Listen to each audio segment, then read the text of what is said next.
All right, base is dropped, and it's one of those mornings. You sit there and you're thinking, okay, everything's going to be great, fine, early. Kind of, sort of, maybe. So, John, hear you there, and Maddie Cruz on the ones and twos. And thanks for hanging out with us this morning when it comes to everything here on SDH. And here's where we are this morning. Well, first and foremost, as you see, I am in a hotel room in Little Rock, Arkansas. So I'm in a hotel room, and traditionally, one of those things happens. Nothing goes on. Nothing goes on in the world at all. And so I flew in last night. I have some family stuff to take care of. I'll be back at Studio HD tomorrow. So you fly in, and you're thinking, okay, Tuesday's going to be what Tuesday's going to be, and we'll go back over everything in Major League Soccer, and we'll have all these other conversations. Yeah, Dell, I did not know the boss did not kick me out. So here for the second time in a couple of months, and different thing, but it is not a satellite office, although I might check in on our friends at Little Rock Rangers on the way out of town. This really may not be a whole lot of a no dilly, no dally. This may be a lot of a no dilly, no dally zone today. Reason I ask, well, it has nothing to do with sports and nothing to do with work, Dell. So here's where we are. Opening kickoff won't be funny because we got news with Atlanta United. We've got news involving the USL and the city of Roswell. We've got news involving the refs. So we're going to walk through all of that stuff this morning. Maddie has been chasing our friends in the city of Roswell and has been chasing our friends in Tampa at the USL. So we will see if anybody picks up the phone and can come on with us to discuss what's going on. So that's the main thing about what we're staring at this morning. So opening kickoff, brought to us by our friends at Kickoff Coffee, kickoffcoffeeco.com. And yes, Dell, I did. And speaking of which, Dell sent me a tweet from our buddy John Morrissey over at the USL show. They're going to be on Thursday morning at 10 o'clock. Strangely enough, how karma works with us here, you end up with the last Thursday of every month at 10 o'clock in the morning. Kaler and whomever else he can grab from the USL show comes on, and we discuss the first month or that particular month of what's going on in USL. So as karma would have it, with what we're going to talk about this morning, Kaler's coming on if he can find a room that's quiet. And so 10 o'clock on Thursday morning, East Coast time, we're going to have our friends from the USL show. We're going to talk about, and hopefully the story will have advanced a little bit, and we'll see where we are. But we're going to talk about the USL announcement with Suburban Atlanta this morning, in addition to a lot of other things. So running through the good mornings, and it is obviously morning Dell, morning Tom, and morning Hutch. And let's see, morning Ricky. Yes, like I said, we're going to talk about Roswell. Morning Alex. And that's why, and so Dell says he knows nothing of Roswell, the city. And so that's kind of what we wanted to do here. With the announcement that came out yesterday involving USL, we'll kind of break down everything that what it is. Morning Rich, it is a USL morning. It is a referees morning. It is a news of the morning. So that's where we are. Morning Harry, and Harry, by the way, thank you for the blatant plug yesterday.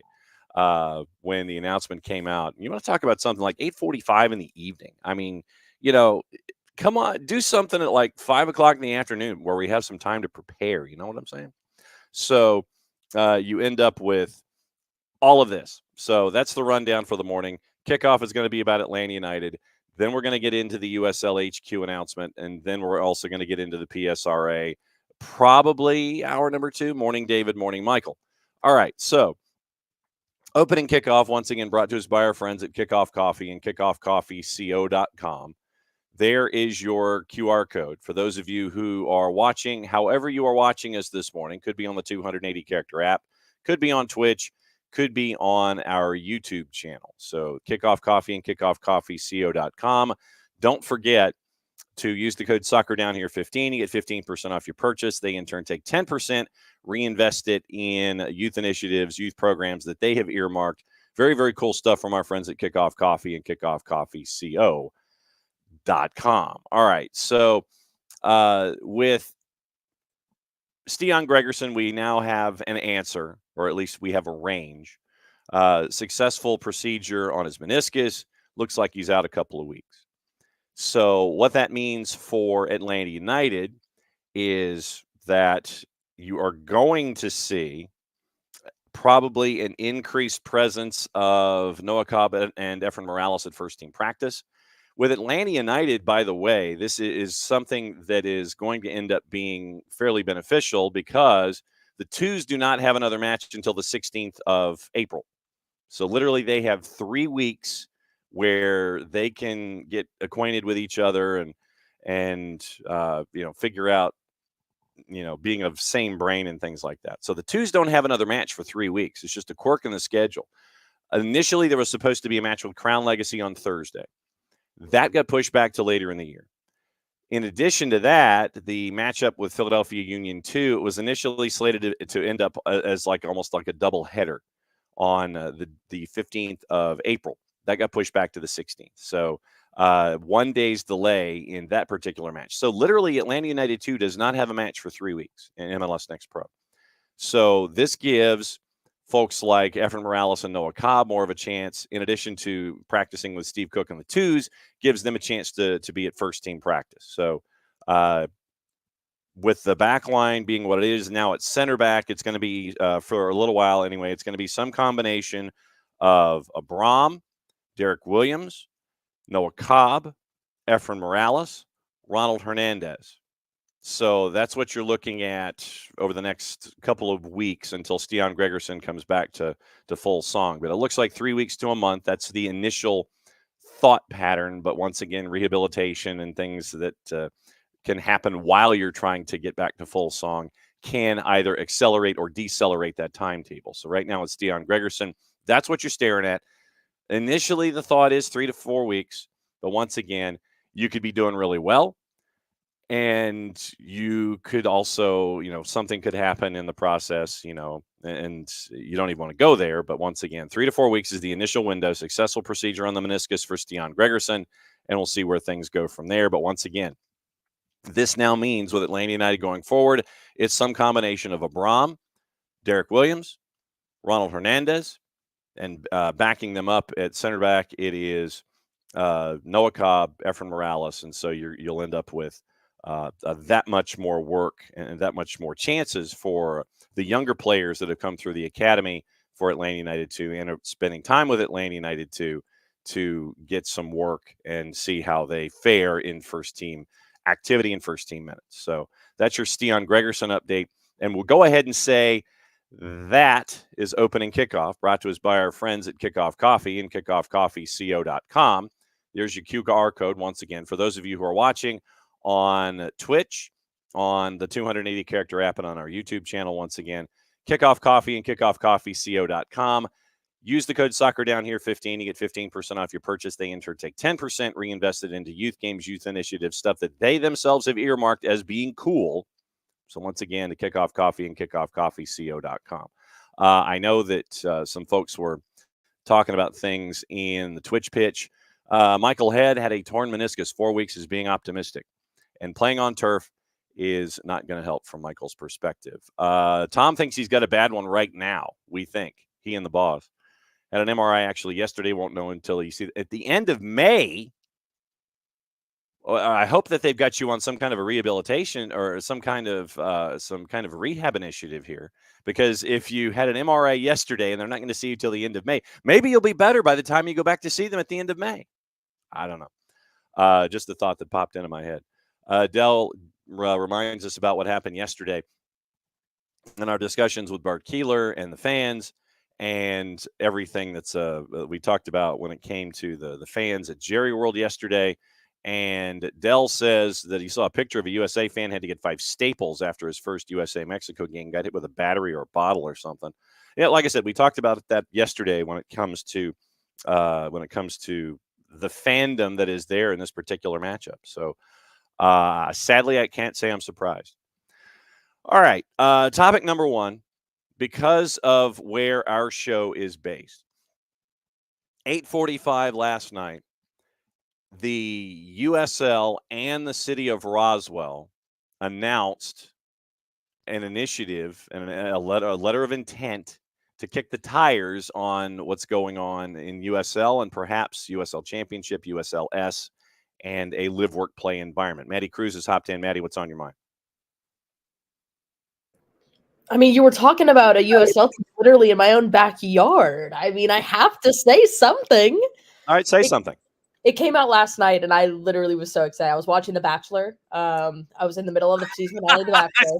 So I was watching The Bachelor, and this came on. And this came out, and I was very excited. It was a lot of fun. I think it's great. I like that it's going to be in that downtown area. I used to live in Roswell for a little bit in my younger years. In my younger years, when I walked uphill both ways in the snow to school, yeah, literally.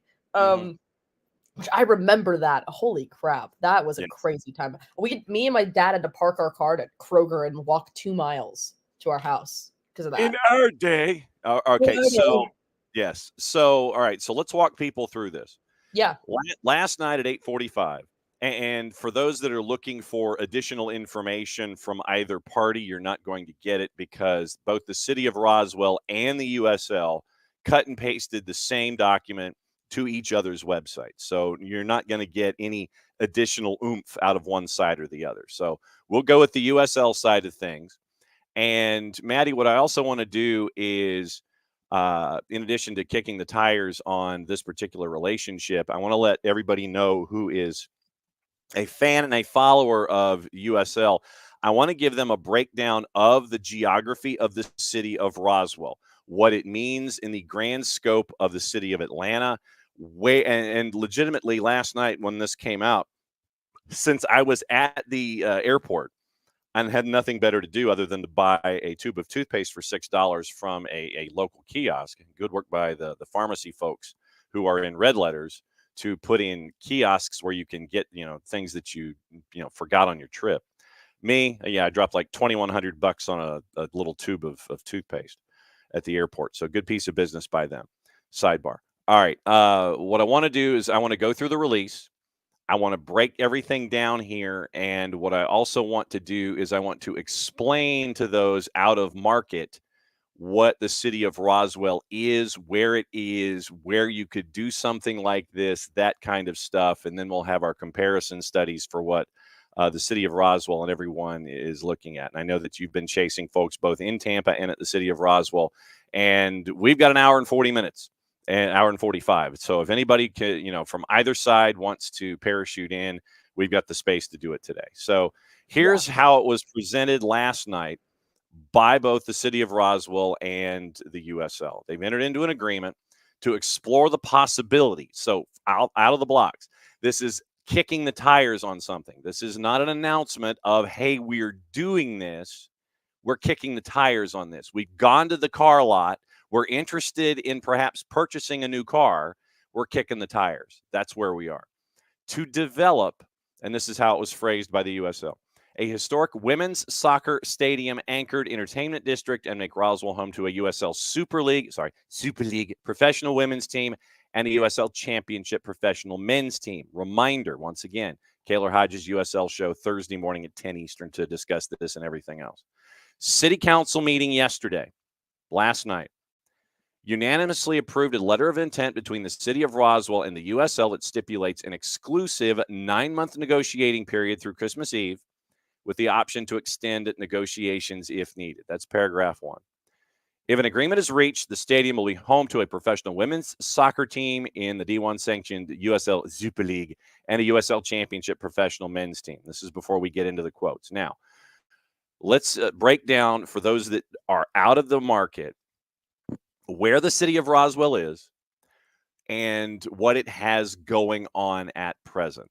And Maddie, since you lived there, back me up on this. And if I've screwed anything up, obviously, let me know. For those out of market, the city of Roswell is a northern suburb of the city of Atlanta. For those that might have visited the city of Atlanta in the past, we have the Perimeter Freeway, I-285, the Perimeter Freeway, and you have elements inside the perimeter and outside the perimeter. Roswell has been a long-standing northern suburb of the city of Atlanta up Georgia 400. That's the road that goes, like if you're looking at a map of the city of Atlanta, you have Interstate 285, and then you have this northern freeway that extends literally up at 12 o'clock. If you're staring at it from a clock perspective, it goes right up to 12 o'clock. And then after 5 or 6 miles outside the city of, outside the Interstate 285, that is where the city of Roswell is. And you'll hear mentions of roads and things like that, but it's about 5 to 6 miles outside the interstate that surrounds the city of Atlanta, Interstate 285. It has been a long-standing suburb. It has had a lot of growth recently. It is not the only one that has had a lot of growth recently, but right now it is the city of Roswell that is attached to this. What else do folks need to know, Maddie, about the city of Roswell proper when it comes to this idea of a franchise or a facility that could house possibly 1, if not 2 franchises, if both parties agree that this is something they want to do? Well, first of all, I actually, when it was announced it was Roswell, I at first was a little shocked because I was like, Roswell, that's so interesting. But thinking about it and thinking about just like where Roswell is and looking at the map and looking what's around it, it makes a lot of sense. Because, you already have Atlanta United in MLS. You already have that in Atlanta. Mm-hmm. And, Roswell's very close to Marietta as well. Like it's kind of a good distance from a lot of different places. Like it's very I drive up 400 and I drive through Roswell to get to Kennesaw every day when I go from Swanee to there. It's a good middle place and it's a very good area too. The downtown scene and everything. The one thing that I will say is how it's going to work is the roads. The roads might be the issue. Infrastructure is always a problem here in the city of Atlanta. Yeah, infrastructure might be an issue. 400 helps a lot because 400, they're expanding it right now. And probably by the time that these teams get introduced for the Champions League and the Super League, that would hopefully be almost completely done. But again, we know how construction and roads are here in Georgia. Yes, we do in the city of Atlanta. Absolutely. Yes, so, but I honestly, thinking about it, I was like, oh, this is actually a really good location. I really like it. I go to Roswell often a lot too. I think it's a good location. I really like it. I'm interested to see what the name would be though. Like the Roswell Rangers, the Roswell. I've heard, folks venture river rats because of the Chattahoochee River. Stop. Okay, that's kind of funny. And Rich dropping in from Philly. Yes, Roswell, where the aliens are. Yes, or the AT-aliens, depending on if you live in the suburbs or inside the perimeter. Very, very true. But yes. I really like it. I really like the location. Roswell is, I loved living in Roswell. I lived there until I was in, oh gosh, 6th grade. 6th grade is when we moved here to Swanee. She mentioned 6th grade, by the way. Yeah. Yeah, I know. I'm sorry, y'all. But literally middle school, I was there, and I liked it. I liked it a lot, and I like the location. I think it's going to be really cool. I think what they'll do with it, and Michael brings up a good point too, which is a point that's the infrastructure is no MARTA. That is going to be an issue, especially if you're going to have a stadium that goes into it, which is why I think obviously there's this negotiation period. It's not set in stone yet. They need to figure out how it's going to work, where it's going to go, because you can't put a stadium in the middle of downtown Roswell. That place is already too compact and anything else like that. So where they're going to do it, how they're going to get transportation there, that's going to be something that is a bit wary. And yes, there is one that's about 5 miles, but you got to expand that a little bit, figure out how that's going to work. So it's going to be interesting, but that's why you have this negotiation period right now. You figure that out. You get out logistics and you find a place where it's going to go, and you work with USL to get this expansion team rolling. I have an idea of a location, and I'm hoping that our friends from the city of Roswell will respond to your emails and phone calls this morning once the window opened up and you're banging on the drive-through window to have somebody from the city of Roswell come on with us this I'm like, let me in, please. Basically, yeah. So I have an idea, and we can posit it as we go forward here, but I'll save it for later on in the conversation. City of Roswell, Mayor Kurt Wilson, he said some incredibly positive things in two sentences in the press release. Obviously excited to enter into the exclusive negotiations to bring both clubs possibly to Roswell. Unprecedented opportunity for the city. Although we're at the beginning of the process, many details have to be worked through, which we've been discussing here. Looking forward to the possibility of exploring possibilities with the USL. Home to a new entertainment district and a multi-purpose stadium and 2 professional soccer teams would be a huge economic driver and point of pride for the city of Roswell. What you would be looking at from the Roswell perspective is, and Rich, this is correct. It is in Fulton County. It is straight up. It is literally straight up 400. Yeah, you have to go through. Yeah, you have to go through if you're going, like if I'm driving to Atlanta from Swanee, I have to go straight through Roswell in order to get to Atlanta. So it's closer to Atlanta than it is to Gwinnett, for sure. Yeah. So, and Ricky mentioning if it's part of the transit to get there, better than nothing used to do that to Turner Field. And so Michael is like, Michael says 5 miles is 5 miles. Bus shuttle is no fun. And Michael brings up the example of Frisco, Texas, when it comes to FC Dallas. And this is the thing. You're FC Dallas, but you're in Frisco, Texas. Frisco, Texas is a haul from downtown Dallas. And so when you look at, I'm going to dial up the USL Championship here real quick. I want to look at their roster of locations, because when we have clubs that are listed as being in particular cities, I'm going to go through USL Championship and USL League One. We'll walk through this and see if there are any types of comparisons or anything like that. Looking at, Loudoun United might be another discussion point when you're looking at teams that are attached to folks out in suburban locations, those kinds of things.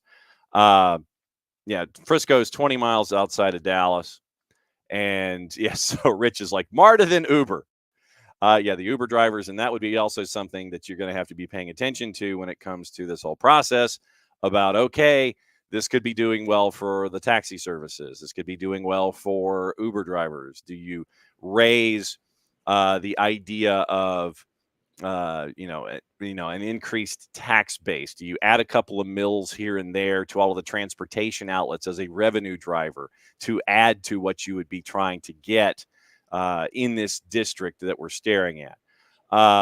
Tom, let's be honest, we're not talking about 20,000 going there. There's more than enough folks in the area within a short drive to put 3,000 or 4,000. And they're looking at a 10,000 seat facility. And this is the other part of this that I want to get into as well. When you're looking at standings, just to run down the USL Championship, Lou City has Lynn Family Stadium. It's a stadium that seats 18,000. It's right off the freeway, easily accessible. Detroit City, this is in Hamtramck. And Keyworth Hamtramck is a suburb of Detroit. And this was a project that was taken on by the fans of Detroit City to renovate Keyworth Stadium to the tune of $750,000 at the time. So Hamtramck in Detroit, this might be an example of that, where it's not in downtown Detroit. It's in a suburb of Hamtramck. Hartford Athletic, it is not in downtown Hartford from what I can remember at Pratt & Whitney. Dell knows that Charleston is on the campus of the University of Charleston, Patriots Point. Great visuals, but it's on a college campus.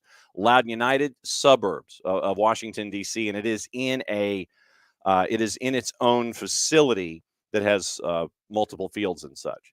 The Miami FC is on a college campus at Florida International. Indy 11 is downtown, and they're building a more downtown. It's at IUPUI, but they're also building a facility right now that is closer to being downtown. Birmingham, we know where Birmingham Legion is. It's right in the heart of downtown.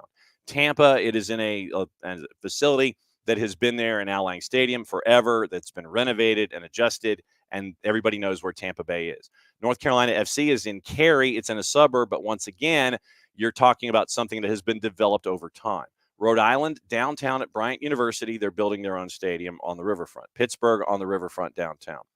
Orange County is in Irvine, California, which is in the Inland Empire, which is a solid 45 minutes to an hour away from civilization, inland, meaning toward the desert. Sacramento is its own facility. They've been there. They know where folks are going. San Antonio, Toyota, it is where it is. It is a known facility. It is not in downtown, but it is a known facility. Monterey Bay, it's on a college campus. Oakland Roots, it is being developed in the Oakland Coliseum area. They play in a stadium in Oakland, but they are gravitating toward next season playing at the Oakland Coliseum, which I think is a fantastic PR move. New Mexico United, minor league ballpark. Tulsa is in a facility that is attached to the Tulsa School District. Memphis 901, downtown minor league ballpark. Phoenix Rising is its own facility that they have been building over time. It is not in downtown Phoenix, but it is at the corner of 38th and Washington. They're building their own place. Vegas, minor league baseball facility. El Paso, minor league baseball facility. Colorado Springs, downtown Colorado Springs, nice facility, Widener Field, great idea. And Colorado Springs, as we walk this through, might be a decent example of what you're trying to do in a situation like this. You're building a stadium and a part of a live-work play environment in downtown Colorado Springs, and so I might try and see how much Widener Field houses when it comes to these games. I think it's a little less than 10,000. I think it might be 6 or 8, but we'll look at that when we see what Widener Field is. But those are your comparisons right now in USL Championship. Yeah, they do play at Dillon Stadium, Trinity Health. Tom, you are correct. It is in Hartford. I don't know specifically where it's next to. Downtown Hartford. That's what I was getting at. I will say, Ricky brings up a good point. I saw this, and I was doing some quick little research as I was looking at the new Super League for USL. Not necessarily. It does not kill a NWSL team in Atlanta, because NWSL has the Caroline Courage, and they also have the Pride. And the Super League, they're also getting Carolina Ascent and Fort Lauderdale United FC. So it does not kill a dream for an NWSL team in Atlanta, because you can still have that Atlanta-based team there. It doesn't kill it. I don't know how that would work logistically, because it's also two separate leagues. Like I don't think they don't really plan that out. They're kind of like, they do, and in essence, like they definitely are like, oh, well, this person's doing that. So if anything, Ricky, this might speed up the timeline to get an NWSL team here in Atlanta. If this comes through and back in like Christmas, and we're having the same conversation again, and this is coming to fruition, that they might want to hop on this real fast, because they might be like, oh, well, they're already going to have a women's team here in Georgia. We need to get on this. Because what I have seen over the years, and it has been a discussion that Arthur Blank has had, and Arthur has been on 92.9 with Mike and Jason in the past.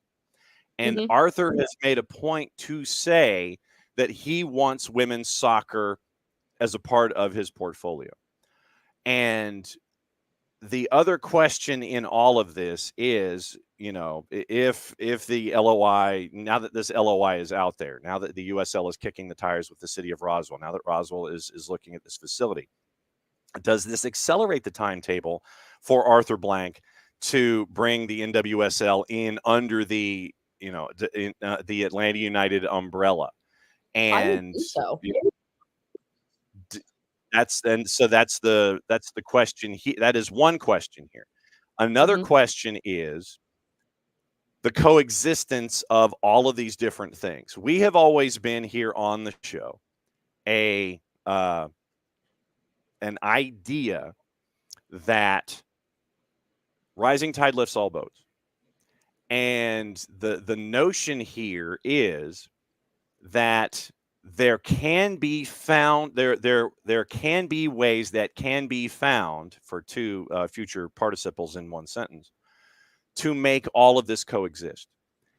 You're looking at different leagues, you're looking at different expectations, you're looking at different stadium sizes, and all of this. Update, by the way, from Karen Zatomer at the city of Roswell. Later today at 2:00, there is going to be a press briefing with Kurt Wilson and Deputy CEO Justin Papadakis in Roswell City Hall at 2:00 this afternoon. Once again, 2:00 this afternoon, press briefing, press conference, whatever you want to lay it all out there for. So 2:00 this afternoon in the city of Roswell with the mayor and with Justin Papadakis. That's part of all of this that we're talking about here this morning. But once again, dialing it back, this does not kill NWSL to Atlanta. I don't think it does at all. I think, once again, what it does is it lines up the idea of, okay, if Roswell is attached to USLS, possibly even USLW down the line and USL Championship, then you're looking at a specific economic idea where Atlanta United and Arthur Blank, they're looking at NWSL, and they would be going down that road. And it's two separate avenues that we're looking at here, and the coexistence of each. In other markets, there are multiple teams in different leagues, and it's how you approach your growth pattern and how you want to attract an audience as to how your approach is when it comes to an expansion franchise, regardless of what league we're talking about. So I don't think it kills it, Ricky, but what it might do is accelerate the idea with Atlanta United and the NWSL if this LOI continues down this road with the city of Roswell. So that's what we're looking at. So our friend Karen Zatomer over at Roswell, the city of Roswell, once again, 2:00 this afternoon, room 220 at City Hall in downtown Roswell. This is how it is phrased. Mayor Wilson and Mr. Papadakis will discuss the two organizations' agreement to explore the possibility of developing the historic women's soccer stadium and anchored entertainment district and making Roswell home to a USL Super League professional women's team and a USL Championship professional men's team. So once again, 2:00 this afternoon in that suburb, the mayor and Justin Papadakis will be answering questions as to where we go. So I think as we lay things out, and once again, if someone's going to be at this 2:00 press conference, maybe you can ask. Widener Field in downtown Colorado Springs is an 8,000 seat facility, and it also does other events, and it is a soccer specific stadium located in downtown Colorado Springs. But what you can do inside the city, inside the stadium itself, is you can have other events, and you can have a capacity of those other events at 15,000. And I think that's kind of what we're looking at here by size comparison for a stadium. And so that's the kind of acreage that you're looking for, and that's what you're looking at. It was a cost of when it opened in April of 2021 in downtown Colorado Springs. It was a cost of $42 million to get that facility up and running inside the city of Colorado Springs. So the live, work, play idea that we have seen in USL League One, we're seeing it with the development in Eastridge with Chattanooga Red Wolf. We're seeing it in Statesboro with South Georgia Tormenta. And now the idea is attached to it with the city of Roswell. in the Atlanta suburbs with the possibility of USLS and with USL Championship. I was looking at the geography. And like I said, this is what happens when you have nothing going on in your life and you are waiting for a plane that is delayed. I looked at a map of the city limits of Roswell. And I have not been in the city of Roswell in a while because traditionally, when I go to Roswell, I'm heading to Alpharetta. I am going inside Roswell city limits, going toward Roswell High School to traditionally end up doing a game on a Friday night during high school football season. I'm trying to figure out where the real estate exists for this facility. That is the number one question for me when it comes to the facility of itself. I'm not even talking about the ownership yet. I'm wondering where this could be. I'm wondering where this fits. I had an idea, and Abby says 8318 is the capacity at the Fraction. Okay, thank you for so Widener Field in Colorado Springs is 8. The Fraction is 8318. And it's expandable. It's, it can bring in temporaries and things like that. So you're looking at something that size for a stadium. And for those of you that have faster fingers than I do, I'm trying to figure out the acreage that is attached and needed for something the size of the Fraction or Widener Field that would make this work. So Tom, God bless him, he loves looking at geography and finding where stadium locations could be when this kind of news comes in. This is what I was doing at the airport last night, waiting for my flight. And I don't know the status of a couple of strip malls, shopping centers, that kind of a thing. But the first notion that popped into my head, okay, so Abby, once again, fantastic detective work. So the Fraction sits on a 21-acre plot. So Fifth Third Bank Stadium in MLS Next Pro is a 21-acre plot. For live, work, play, let's double it. Let's just say let's double it because you got to have parking. You got to have all the other things that are attached. So you're looking for, say, 45 acres of land. Where in Roswell will you come up with 40 acres of land, 40 to 45 acres of land to make this project work? That is the number one question for me. Inside the city limits of a suburb, thank you, Alex, exotic retailers, thank you. So where in Roswell could you tap exotic retailers on the shoulder and go, we'd like your space? And this is the other thing. And Rich, this is the other element. So do you find a situation where you have exotic retail space that is vacant, that is slow in usage, that is not 100% capacity? That would be one of my first questions.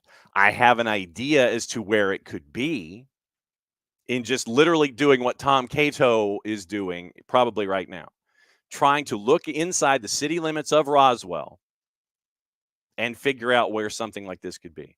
Could it be, as Rich says, maybe not in Roswell proper? Could it be, in attached Roswellness? That could very well be. So we'll see where it can go. Like I said, I have an idea, and it would be about exotic retail space that is inside the city of Roswell and converting that to your live, work, play stadium to do kind of a thing. Kefsey in another suburb city of Atlanta, WPSL in May in Decatur FC, and we're kind of keeping an eye on them too.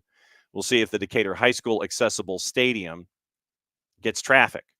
And as someone who lives within shouting distance of that particular venue, with all of the road work that is currently going on inside downtown Decatur,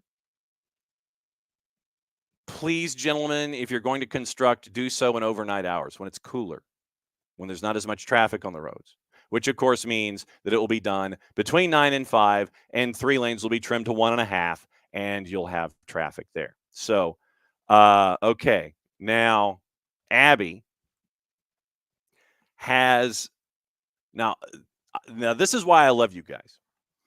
This is why I love doing the show and having these kinds of deep dives, because of all of the detective work that we end up doing here as a part of this process. Abby has found 39.7 acres of improved agricultural land for sale in Milton, Georgia. Would the city of Roswell work with the city of Milton for that 39.7 acres? You're talking about dueling cities here. Would Milton sit there and go, no, would they stomp their feet and go, no, this is ours? That would be a part of that process. So that, for me, Milton would, I think, knowing Milton and Roswell, I don't know. Milton is a newly developed, a newly incorporated suburb of the city. So, and I believe Tom is in the process of seeing exotic retail space within the city limits of Roswell. That would be my first question. Are you looking at space, 39.7 acres or more, inside your city limits or in adjacent city space? Where could this thing be? Problem being, though, since Abby mentioned a neighboring incorporated city, I would think that neighboring incorporated city would want to hang on to that 40 acres as opposed to saying, hey, Roswell, what's this worth to you? And, expanding it to say, this is Roswell's USL club in the city of Milton. I don't think that would go over well with the city of Milton.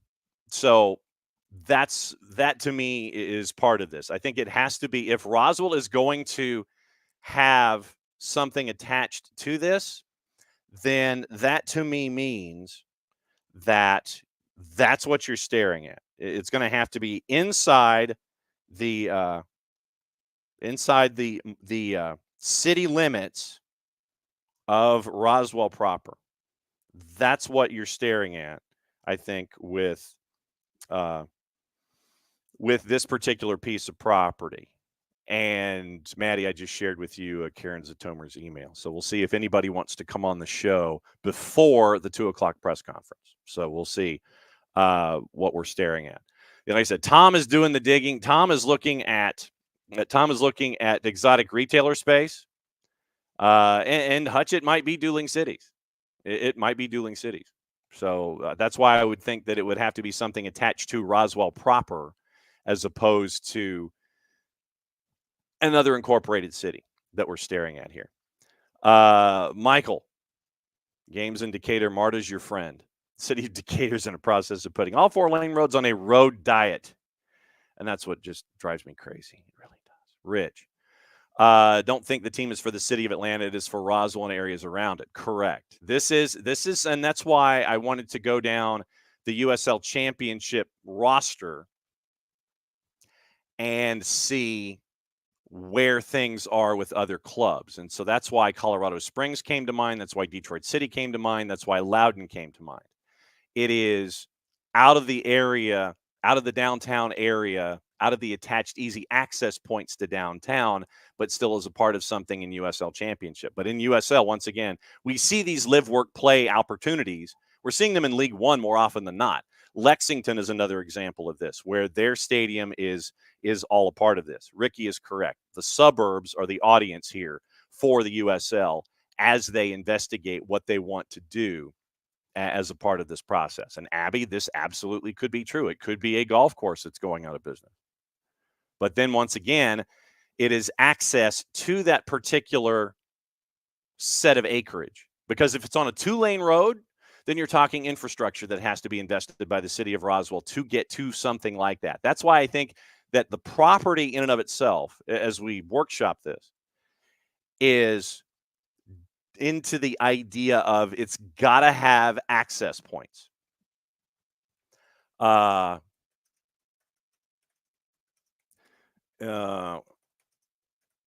Okay, I'm trying to do a little producing here before what we're just on. It's like I'm trying to.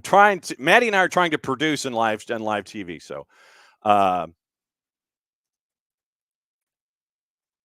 So, pardon the dead air. Okay, so that's why I think as we workshop this, and Hutch says great and vibrant area for soccer, played in rec leagues there for years. Rich, if you're going from Atlanta to Roswell, you're doing because of those reasons to hate Major League Soccer, or you just don't want to make the drive to downtown. And like I said, that's why when you look at USL Championship, you stare at Detroit City, you stare at Colorado Springs as a facility, and you look at Lexington in League One.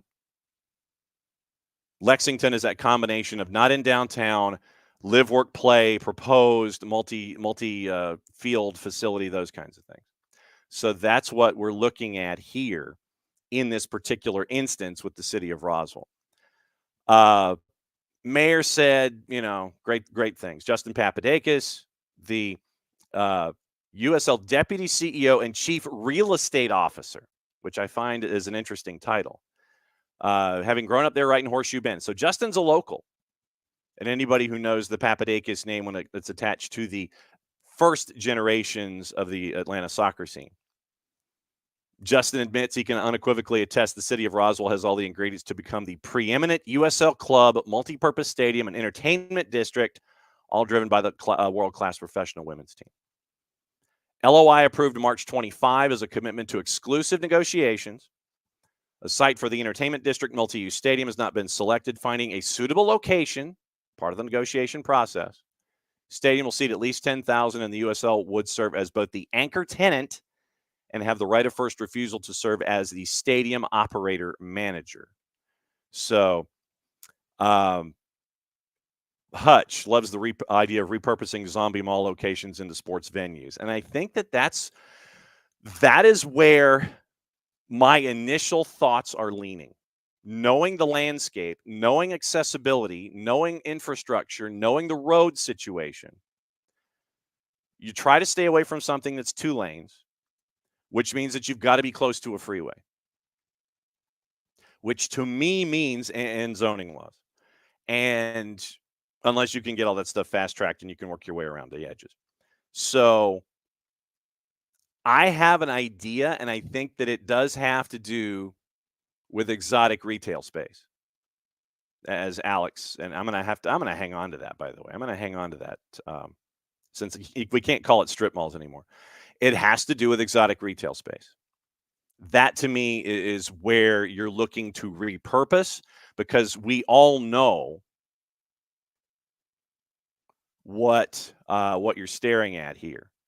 Exotic retail space, like I said, I'm just going to use Alex's term until further notice. Exotic retail space is not at 100% capacity.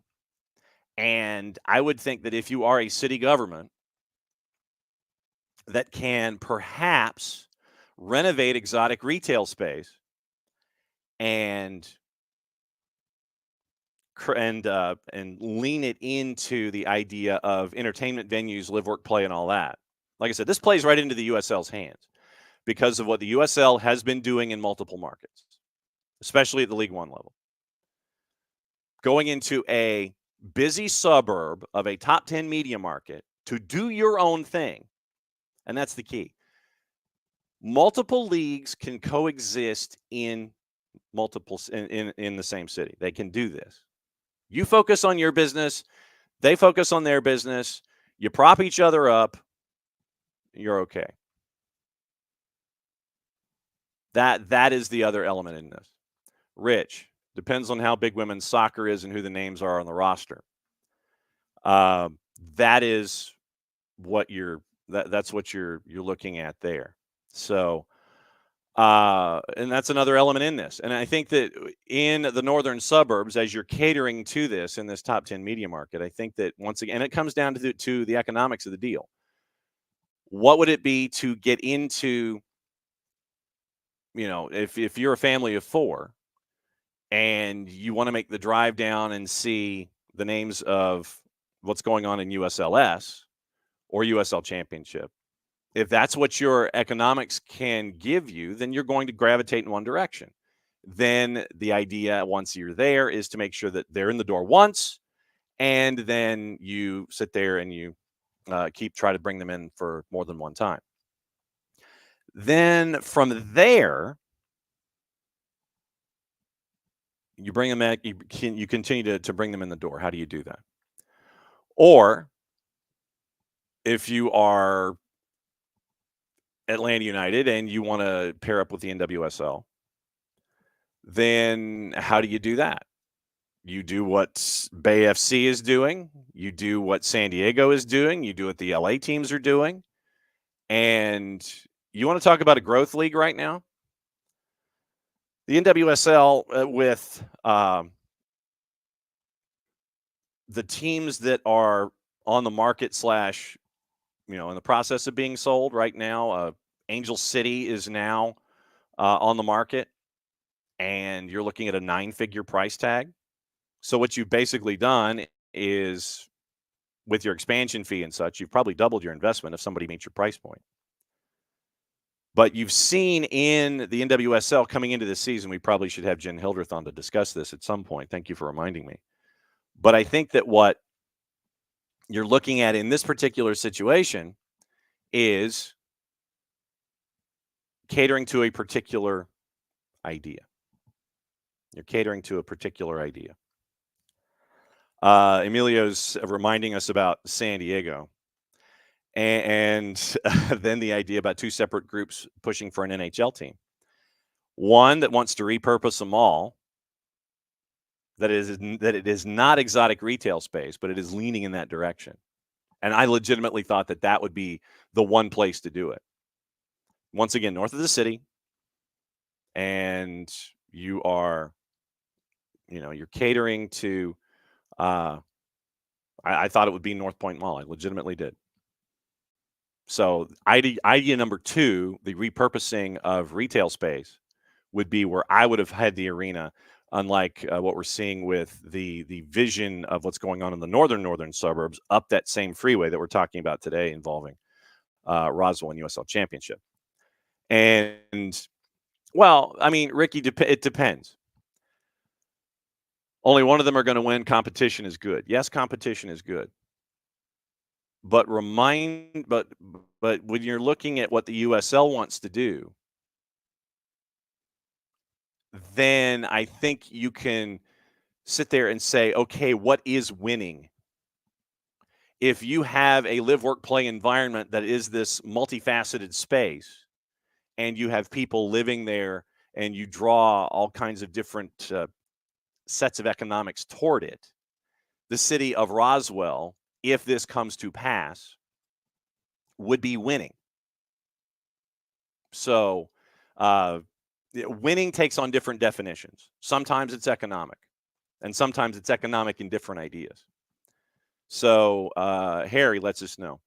Widener built on 19.2 acres, no parking, because there are 5,000 parking slots around the area. So you're looking at that for Widener. So I think what we're looking at is something in the neighborhood of 35 to 40 acres, much like Abby. And Ricky, I'm right there with you. I think that, frankly, repurposing mall space was where I thought that things were going to go. That second bid that we're talking about, attached to Anson Carter, to do hockey down here really quickly, that's where I thought things were going to be initially. But then you have the gentleman that wants to build the space in the northern suburbs, the $1 billion investment, who wants to make sure, hey, you give me the expansion team, then I'll build it. The whole chicken and egg argument. So the first guy, the loudest guy, who wants to build the big live, work, play thing, the 18,000 seat facility in the northern suburbs up this freeway that we're talking about today, He's like, give me the franchise first, then I'll build it. The second group, the Anson Carter group that is attached to the ECHL franchise currently in town, wants to repurpose mall space. I thought that repurposing North Point would have been the initial play. So that's where we are. North Point as a mall, Alex, yeah, it's pretty dead. So that's what we're staring at here. Like I said, Maddie is trying to effort somebody from the city of Roswell to hop on before the 2:00 press conference today, whether it is Kurt Wilson, the mayor, if it's Justin Papadakis from the USL, who we've had. Wow, it's been a while since we've caught up with Justin, but to get the USL perspective and just kind of get the lay of the land here, that's what we're looking at. But something to keep an eye on when it comes to franchises that have to be approved by the U.S. Soccer Federation. What you have to do in this particular time frame, hang on just a second, because there are parameters that you have to adhere to when you want to jump into U.S. Soccer Federation sanctioned leagues. Market stadia and fields, and I'm reading directly from the USSF guidelines. And if we get somebody, if somebody from the USL, like if Justin wants to come on, this would be one of the things that we need to talk about here. Market stadia and fields, Division I Women's Outdoor League. This is in the outdoor league parameters. In the first year, U.S.-based teams must be located in at least 2 different time zones. By year 6, U.S.-based teams must be located in at least 3. Required because of the majority of the large population centers located in the time zones. 75% of the league's teams must play in metropolitan markets of at least 750,000. So Roswell could, sit there and say, well, we are adjacent to a town of 10 million. All league stadium must have a minimum seating capacity of 5,000. That would be doubled when you walk in the door. Not later than 120 days prior to the start of each season, each team shall have a lease for at least 1 full season with its home stadium. That's taken care of in the idea of we own the building. It's our barn. We're here. It's ours. You don't have to worry about that. Now, financial viability. This is key. Now, once again, this is the U.S. Soccer Federation. And this is online. You can dial this up yourself. Print it. Have it for ready reference. Financial viability. League must demonstrate an adequate financial viability to ensure continued operation on a season-by-season basis. This is U.S. Soccer Federation for the USLS and for any women's league for Division I status. Season-by-season basis, either in the form of a performance bond or similar instrument for each team in the amount of $100,000 or readily available league funds representing such amounts. Funds will be used to cover the cost of the team's operations, including, without limitation, player, staff, salaries, and wages, stadium lease commitments, and third-party vendor obligations, in addition to commitments by each team to the league. For a season, should that become necessary. Any team whose performance bond is used during the season will be required to replenish it at least 120 days prior to the next season. Now, this is the key section. See, this is in financial viability, section 2. This is statement 2. Each team ownership group must demonstrate the financial capacity to operate the team for 3 years. So you've got to come to the table in a situation like this and go, we need you for 3 years. As a part of the process of demonstrating financial capacity, each ownership group must provide detailed financial history, if applicable, and projections, including a detailed budget for the team to the federation in a form of for the team to the federation in a form satisfactory to the federation. I saw federation twice, and I was like, wait a second, I'm rereading the whole thing. In addition, each team must have, and its governing legal documents must designate one principal owner with a controlling interest who owns at least 35% of the team and has authority to bind the team. Such principal owner must have an individual net worth of at least $15 million U.S., exclusive of the value of his or her ownership in the league or team and his or her primary residence. The principal owner together with all other owners, must have a combined individual net worth of at least 25 million US dollars, exclusive of the value of ownership interest in the league or team and primary personal residences. Federation shall have the right to require an independent audit to establish that the team meets these net worth requirements. The cost of such audit shall be the responsibility of the team or league. Federation will take reasonable steps to protect from disclosure, limit access to financial information provided under this section. All of that blah blah in section C means this. 4, a national Division I women's outdoor league for the USLS.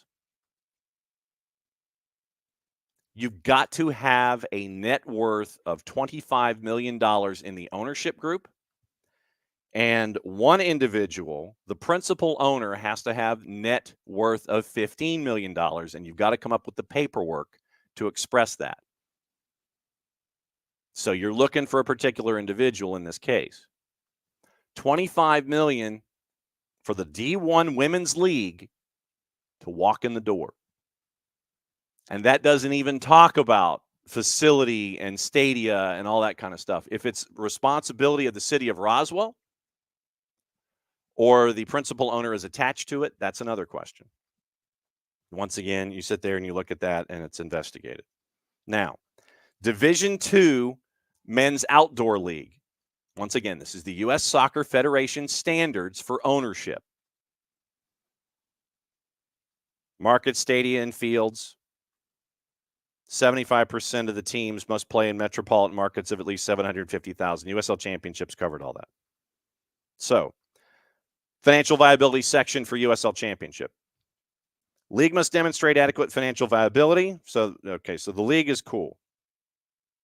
Now, similar instruments, form of performance bond, 750 or readily available league funds representing such amounts. Maximum amount of such funds for any league shall be 15 million US, used to cover the costs of wages and everything that we talked about before. Each team ownership group, this is the same section applied to Division II soccer, according to the U.S. Soccer Federation. Demonstrate financial capacity to operate the team for 3 years. Wording is the same. 35% principal owner minimum. Such principal owner must have an individual net worth of at least 20 million US, exclusive of the value of his or her ownership in the league or team and his or her primary residence. Federation shall have the right to require an independent audit. So, principal owner, Division II men's, 20 million. Principal owner, Division I women's, 15. But the group has to be up to 25. What I don't know, and this would be a conversation for individuals that are closer to this than I. Does this mean that if you have one owner that's attached to the whole thing, then you're looking at 45 million? All right, so looks like we're trying to book. Looks like the mayor of Roswell might be on tomorrow morning. So let's see what we got here. All right, so no, that's not what I wanted. I hit the wrong button. All right, so all right. All right, mayor is booked out for this morning. We could do another morning. Okay, so thank you, Karen Zatomer, for helping us out. We might have the mayor of Roswell on, not this morning, but tomorrow morning. We'll keep you posted. So Maddie's busting her butt on that. All right. Yes, the mayor. All right, so the larger question for someone that wants to do both is financial, and it has to do with net worth. If you want the women's league, the D1 women's league, your entire ownership group has to have a value of $25 million. And the league and the Soccer Federation reserves the right to do an audit. If it is one or the other, it's 25 for the Division I league. It is 20 for the Division II men's league. What I don't know is if you want to be involved in both in the same venue in the same town, that you have to have 45. That I don't know. That is probably a question for Justin Papadakis and USL, considering that they would be adding 2 franchises, one in USLS and one in USL Championship. So that is the larger question attached to anything having to do with an owner. Anything having to do with an owner in Division I women's and Division II men's, which is the situation that we would be getting into here in the city of Roswell. That is what you're staring at.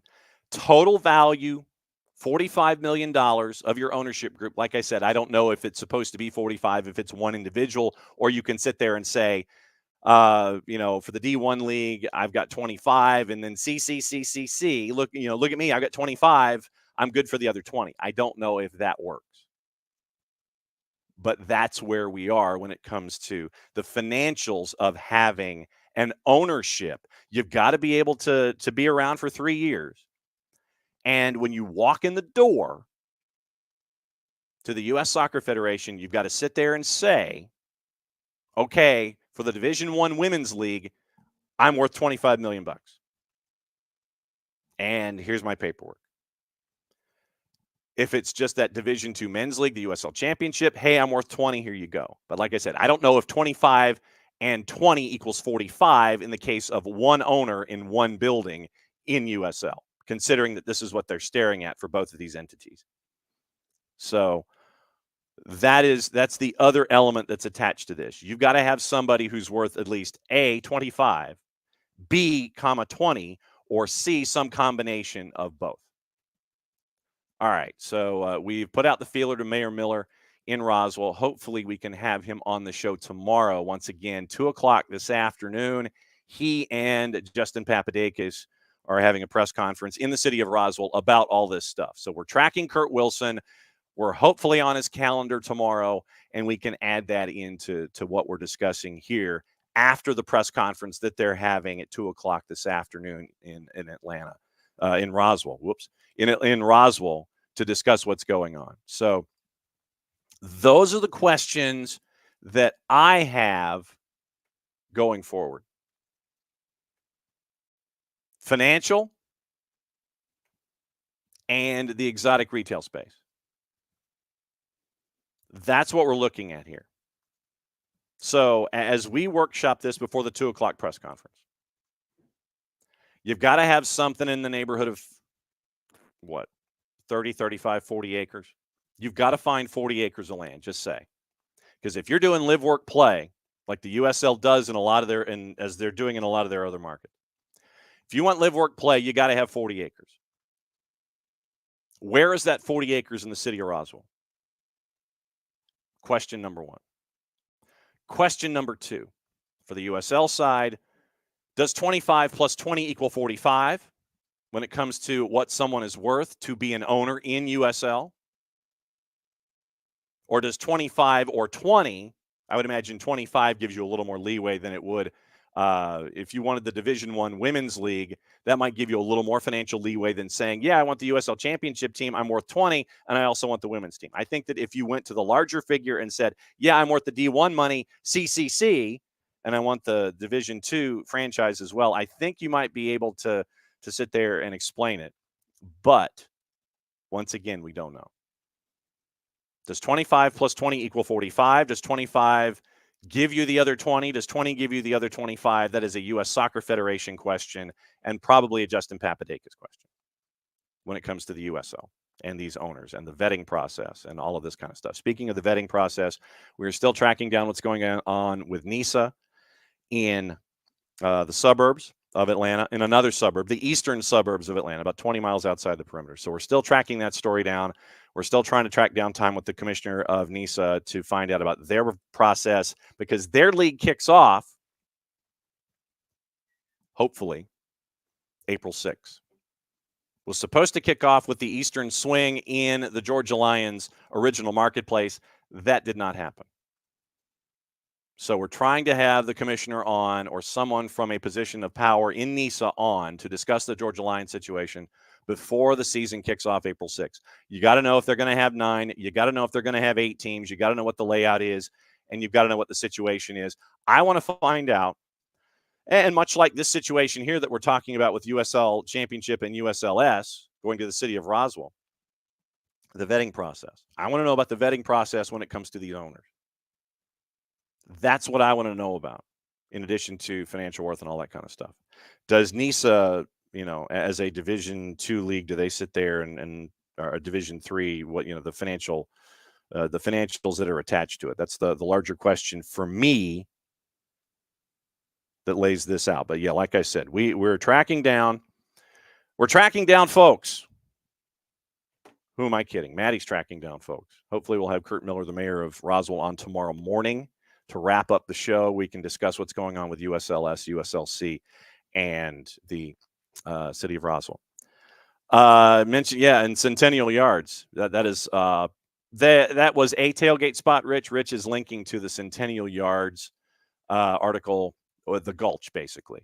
But the supporters groups have gone to other locations and other sub arena lots, not suburban, but sub arena lots.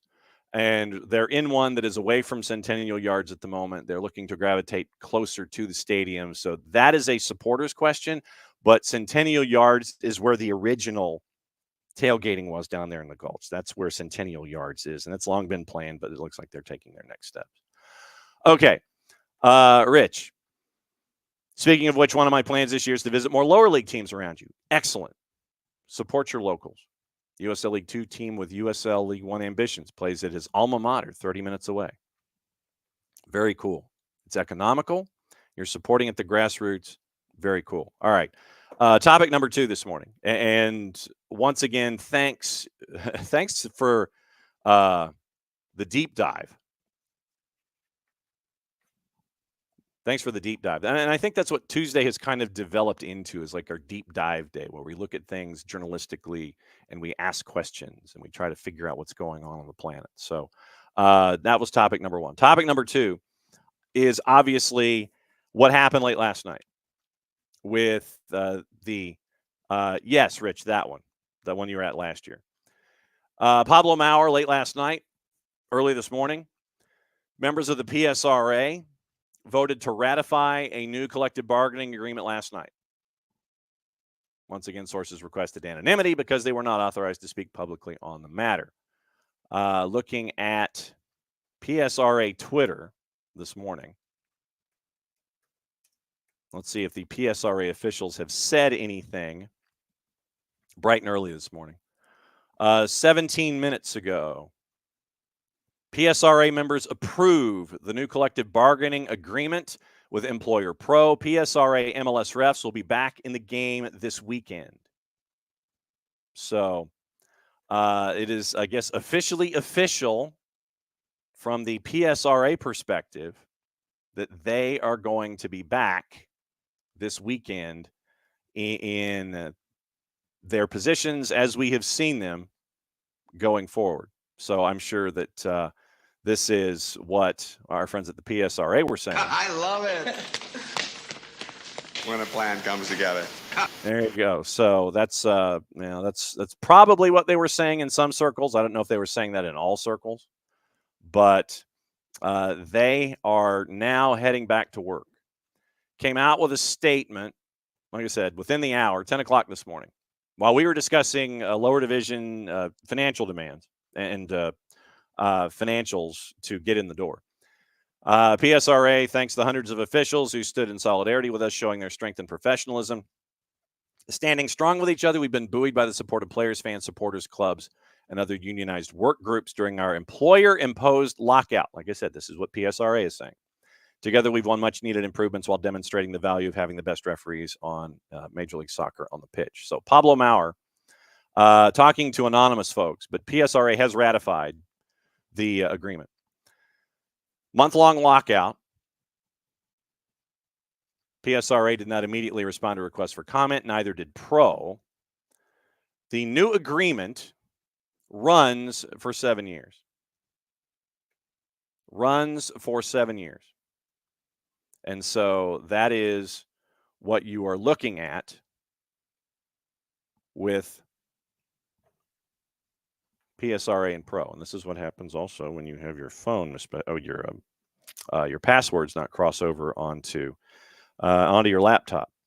So once again, you have a 7-year agreement. A 7-year agreement involving these two. All right, so the Pablo Maurer piece that is attached to the new agreement having been ratified by the PSRA as of about 20 minutes ago. So you have, come on now. Things don't take that long to load. Let me disconnect you from the, there we go. All right. So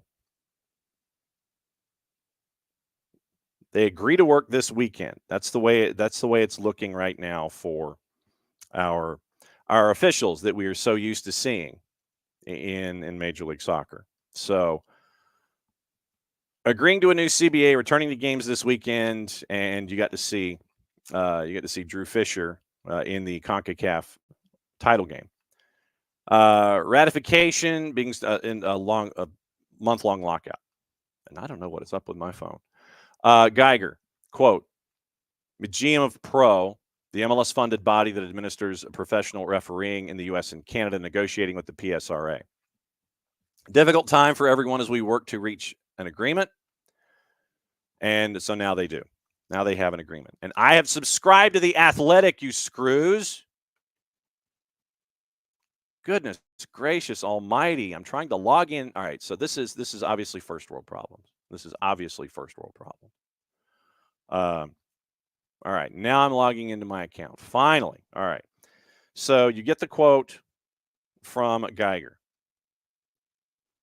New agreement runs through 2030. Sizable raises for referees and ARs as well as VAR. Financial specifics laid out in a term sheet acquired by The Athletic. Authenticity verified by a source briefed on the contents of the new CSRA, the new CBA. Manikowski, the PSRA president, lead negotiator, came out with a statement. Together, we've won much-needed improvements while demonstrating the value of having the best referees in Major League Soccer on the pitch. Well, you really kind of haven't, but okay. What I would ask going forward in this is that we be just as vigilant as we have before the lockout / strike with the pro officials that we were beforehand. Be just as vigilant as we were going, as you were being critical of who we saw in the first month of the season, first 6 weeks, and continue to be just as critical and have that critical eye toward the individuals that were there from PSRA going forward. That's all I ask, is that we treat the replacement officials and the officials from PSRA on the same plane. That's all I ask. Base pay. Probationary referees, officials who have less than 2 years of MLS experience, made around $50,000 in base pay under the previous CBA. In 2024, those referees will see a 68% increase in their salary, making $85,150. By the end of the agreement in 2030, the number rises to over $110,000. So probationaries make $85,150. If you have someone who has already reffed over 300 matches, you would be making $165,150. It's a sliding scale. Yes, 4-card. Boo all refs equally. That's all I ask. MLS most experienced referees get a significant pay increase. A ref who's officiated 200 matches made around 108 under the terms of the previous agreement. That now goes up $40,000, rising to 142, 150 in 24, 182, 470 by the end of the agreement. Referee pay percentage change. The probationaries go up 68%. The 25, the 125, and the 225s each go up about a third. The center refs. ARs go up almost 88%, 85 to 90, 88 to 90%. VARs, they have a large increase, anywhere from 77% to 147%. The ones who are the less experienced VARs that I guess we say are learning the craft are the ones that have the highest increase in their salary number in the new deal. AVARs, same thing. So I find this interesting, just looking at this, in the percentage change of the officials. You have your probationaries, which is less than 25. So probationary officials, so Emilio's like they don't deserve 68% without accountability. If you're a center ref, your percentage pay, if you've refed between 25 and 125 matches, goes up a third. If you've refed 125 to 225, it goes up 28%. 225 to 325, it goes up a third. And north of 325, up by more than half. ARs, like I said, across the board, probationary, 25 to 125, basically from 25 matches to 225 matches, it's up about 90%. If you have been an AR for more than 325 matches, your pay instantly goes up 113%. VARs do not have, and AVARs do not exist in a probationary environment. So no one has less than 25 appearances as a VAR or an AVAR. That I think you need to work on because you need to build that base of individuals, separate and aside from the percentage increase. 25 to 125, basically, if you're a VAR and you've done less than 25 matches and you haven't gotten to 125 matches, I think they want to keep you around in that position. Your increase is 147%.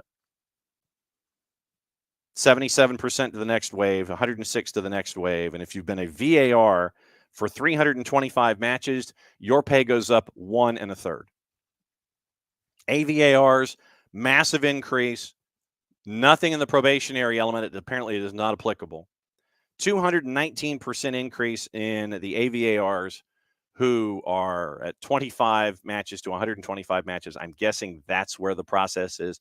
Instead of probationary, they put you into an AVAR position, and then they roll you over. So it's you're in the door. You're not a probationary, but you're not considered probationary in the video sense. You get a large increase in your pay, 219%, 150 to 164%. If you're an AVAR, the more experience you've got. Pay increase in dollars, we mentioned all of that. But for VARs, once again, we talk about the percentage increase. Really, the VAR increase in pay is anywhere from $3,600 to $6,400. AVARs are $4,000 to $5,500. So the percentage is huge, but the increase is not. ARs who in 2023 made as little as $16,000 in base pay will get a larger percentage raise than referees. Full-time non-probationary AR who's participated in 100 matches, as an example, to Maurer, will see their pay go from $19,696 to $37,150. By the end of the agreement, that same level of experienced official makes just under $50,000. Match officials are also paid a match fee in addition to their base pay.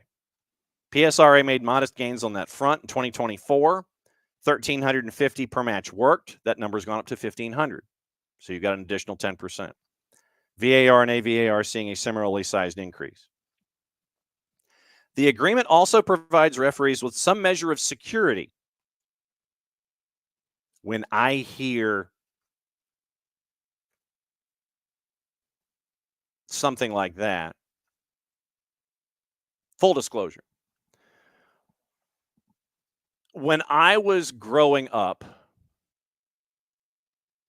I was close to someone who was in a union environment. They worked and they were in a union environment. As someone with a political science degree, I will maintain that the idea of a union, when it started back in the 19th century and into the 20th century and so on, is a fantastic idea. You needed to have those kinds of safeguards because of how employers were treating employees. In the 20th century, and like I said, this is anecdotal and this is strictly from my perspective.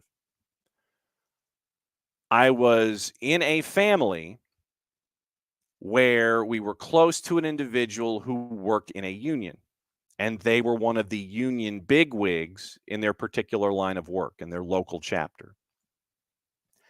They used that position to keep themselves employed instead of trying to maintain a quality of work. And there's a difference there. I will say that this individual that was close to my family hid behind the union to stay employed and was a high person in the union hierarchy in this particular business, so they could stay employed, pick up a paycheck, come in, Christmas tree every day, do their thing. And when the company would come to express their displeasure about his work rate and his productivity, the union would come to his defense. So when I see wording, and like I said, this is strictly anecdotal from me. When I see wording like this in an article, my spidey senses go up. The agreement also provides referees with some measure of security. For the first time, MLS referees will be guaranteed a minimum of 15 match fees a year. So refs are guaranteed 15 matches a year in the middle. The measure was installed to provide a safety blanket in case of injury. Under the previous CBA, an injured referee would only be paid for the games they participated in. If they were injured early in the season, for example, and could not return, they'd miss out almost entirely on that income stream. VARs get to $1,100 now in match pay, up from $984, and AVARs up to $550 from $420. In that paragraph, so now there's a safety blanket for center refs where they are guaranteed 15 match fees a year. What is not disclosed here, so every referee that we see is guaranteed a minimum of 15 match fees a year. If we end up in a situation where on a Monday we have a reaction Monday like we do, and have reactions like we have had on this show in the past, when I see in printed copy measure of security and safety blanket, my spidey senses go up. So in theory, and Abby, this is the point I was making. Abby makes my point with me. What if they're placed on probation or a problem with a ref? Why should they be guaranteed if they screw up? This was the point that I was getting to that you so eloquently beat me to.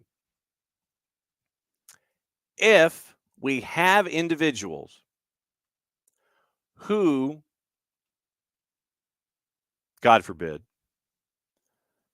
have instances that are so egregious that everybody sees it, you know, you're called on the proverbial carpet. The behind the whistle segment on Major League Soccer shows an oopsie. If we end up with individuals who continue to have oopsies or have egregious oopsies to the point to where they need to be removed from a regular rotation,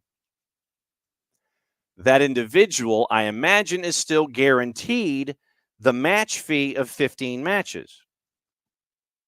So you are still guaranteed $22,500 minimum as a ref or an AR, regardless of your level of performance.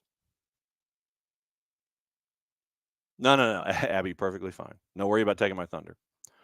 But the fact that, like I said, as we're going through this agreement, I'm trying to see if I'm understanding it correctly and if I'm on the same page with my spidey senses here. So apparently, reading the Pablo Maurer piece at The Athletic, if a ref or a VAR or an AR, I mean, if an AR or a referee is guaranteed 15 match fees a year, $22,500 before taxes, but they have an oopsie or an egregious element attached to a work performance,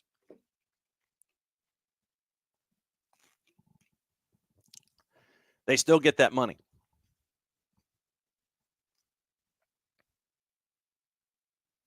So Emilio dropping an Angel Hernandez reference. Angel Hernandez, Joe West, yes. Alex had no idea the Twitch pitch was so anti-worker with a laughing emoji. It's so much lower stakes than teachers, police, etc. Let the billionaires pay the refs. I see no issue with paying individuals, but I don't want to pay individuals for substandard results or output, however you want to phrase it. So, and we are getting into the discussion about employee and employer, but specifically with employee here. Now that employer has agreed with employee about a new 7-year deal. Yes, it is Country Joe West. Absolutely. Now that we have this 7-year deal, first and foremost, and to Alex, to your point, Alex doesn't care if they get paid. He cares if they work games or not. We all do. Along those same lines, though, I would like for them to be the offensive lineman of the sport that we talk about every day and not be a Country Joe West, not be an Angel Hernandez, and still apparently be rewarded if you have substandard activity / substandard moments. So I think that's what we're discussing here. I'm going through the percentages for the sake of what I'm going through all of this on purpose. And the accountability discussion is going on in the Twitch pitch, and that for me is the larger point, is one of the larger points. It's great that they're getting an increase. The percentages, I mean, take the percentages aside, the actual raising of their worth, cool. Secondarily, once this gets agreed to 7 years in, how many years in before the PSRA sits there and goes, we want a new deal? Just asking.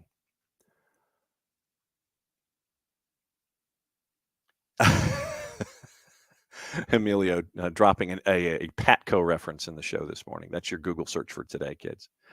Right. 4-card. If they're paid not to ref matches, they won't improve.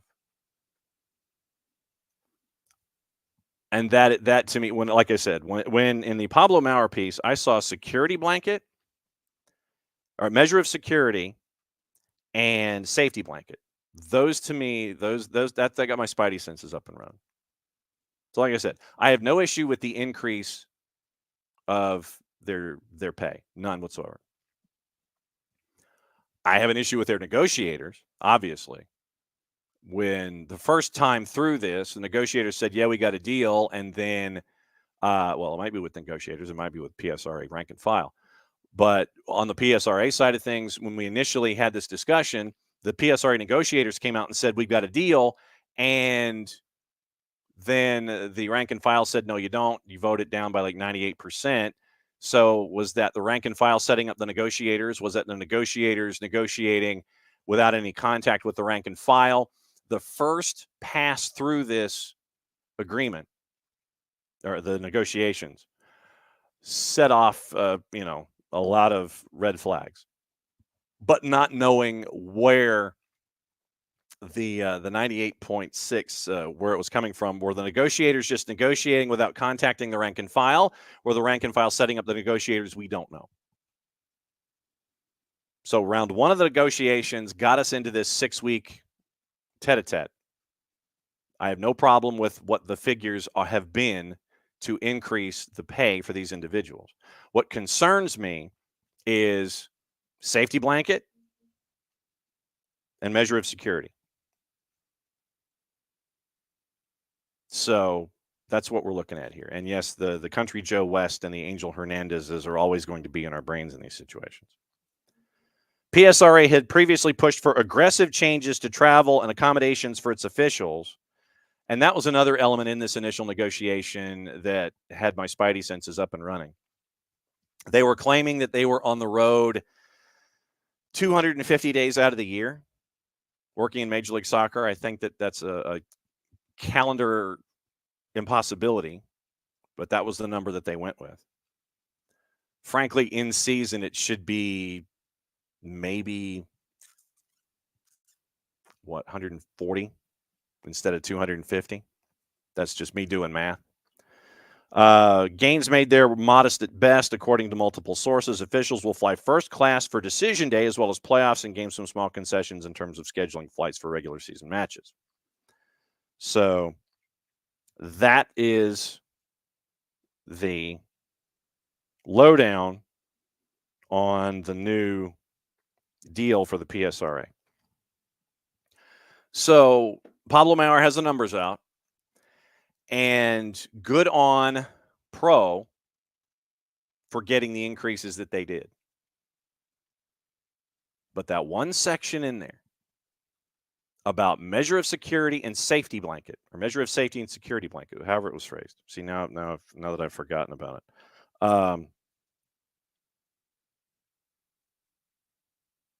The section in the article, measure of security, safety blanket.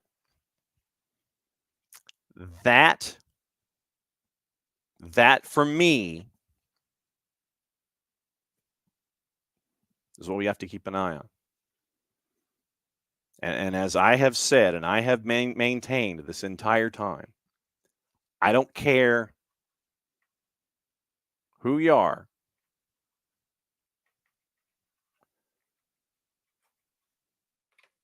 But measure of security and safety blanket. Does this mean that the guys, the officials that we discuss on Mondays that drive us crazy, do they get shielded in these situations as a part of this measure of security and safety blanket? If the oopsies get too much, if the egregious no calls, what have you, if it ends up being something that is attached to a particular official, if they're sitting and they're still getting paid, that to me should be that to me is a concern. And like I said, the anecdotal evidence that I have about hiding behind unions to preserve your job. What if there is a situation where you have individuals who are in the lower divisions and they are showing themselves to be worthy of promotion and deserve that first division chance, But because of this deal, you would have to, I believe, because of, and like this is my union analysis brain here, you're going to have to wait until someone retires or becomes disinterested to break through that glass ceiling or go in an entirely different direction. Right now, if I'm interpreting this correctly, the individuals that we currently see on a match week by match week basis are the ones that we're going to get. The ones that we go and we see in lower divisions that we think have promise, they're going to be banging on that glass ceiling now because of this agreement. It is probably going to take A, a retirement, or B, something completely and totally egregious for any of the individuals that we see on a match week basis to lose their positions. Like I said, when I see measure of security and safety blanket, that's what pops up into my head as well. These are the folks that we are locked in place with in Major League Soccer. That is what we have.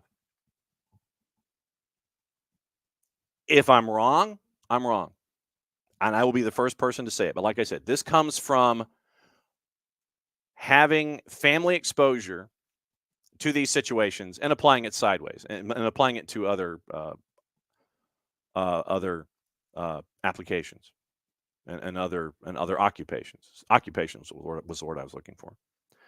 So now that we know what this deal is, 7 years on the line, like I said, measure of security, safety blanket.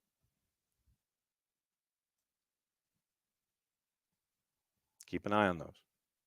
And also keep an eye on the idea of the renegotiation of a negotiation. How many years in does Pro sit there and say, or does PSRA sit there and say, you know what? We've got a different batch of folks now. We need to renegotiate this. Don't know. But I do want to see how many years down this 7-year cycle we sit here and see the PSRA sit there and go, you know, timeout. The game is different now. So, yeah, PSRA came out with their statement about 45 minutes ago, top of the hour, expressing their support and thanks. They extended their gratitude toward their legal advisors. Also thank mediators at the Federal Mediation and Conciliation Service for their exemplary assistance in the collective bargaining process.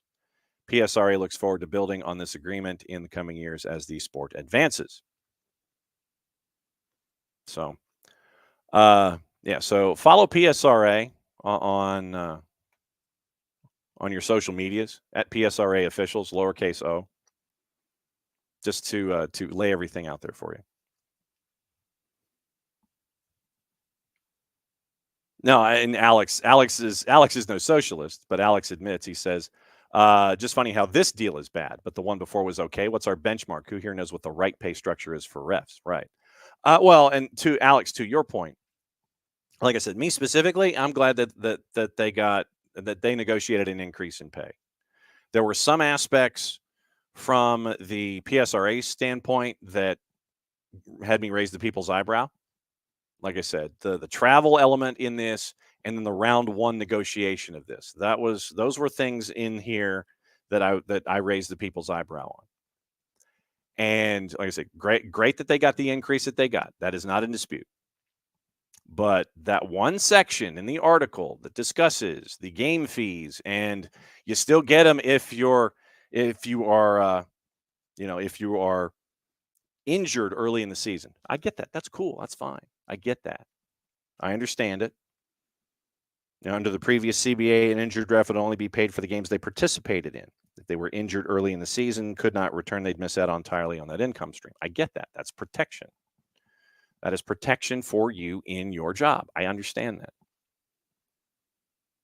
I understand that had to be rolled into this. I completely do. But the notion of the individuals that we talk about all the calls, and I know. It would take away a lot of the content sometimes on Mondays if we didn't have the officials to discuss.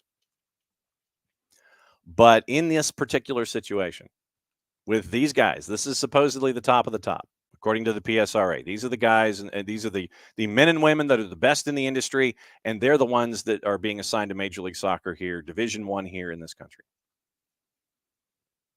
But when I see measure of security and safety blanket, I have a return to my family life when I was growing up and was exposed to how unions worked in the 20th century.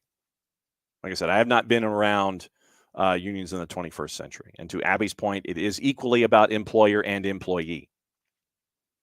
Like I said, now that employer is paying these increases, I know, don't look at the percentages, just look at the actual monies.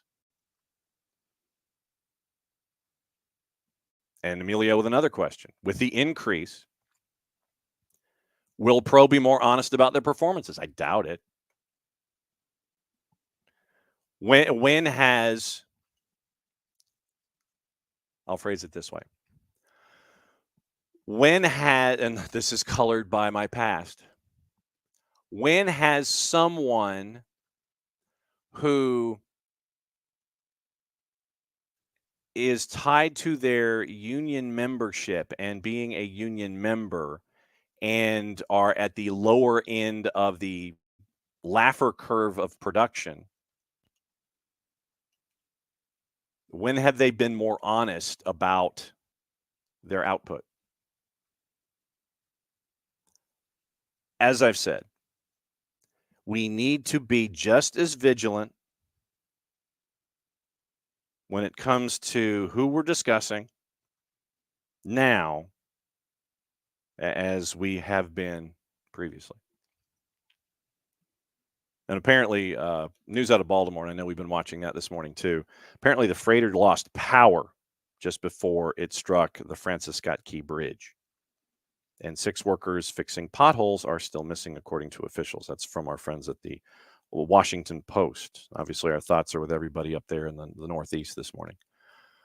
But it's been a wild day. You know, you go into a day and you're sitting there thinking, okay, yeah, we'll talk about Gary Smith. Well, we'll talk about Gary Smith, and we'll talk about what's up with him, and we will discuss.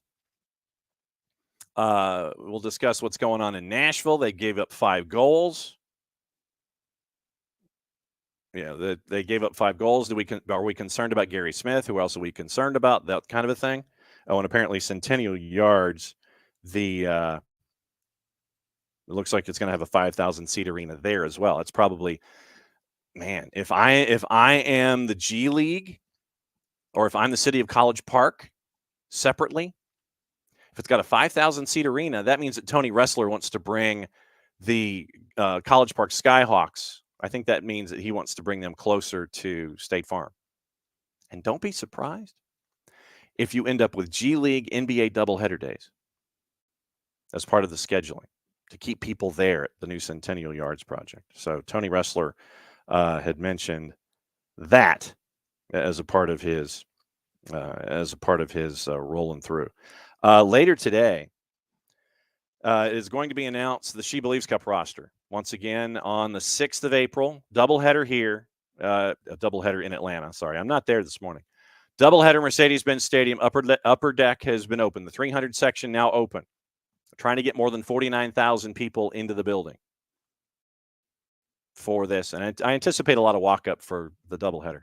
But according to Doug Robertson of the AJC, the U.S. women's national team will train at the Children's Healthcare of Atlanta training ground next week ahead of She Believes Cup. So you've got that to look forward to. USsoccer.com/tickets. USsoccer.com/tickets for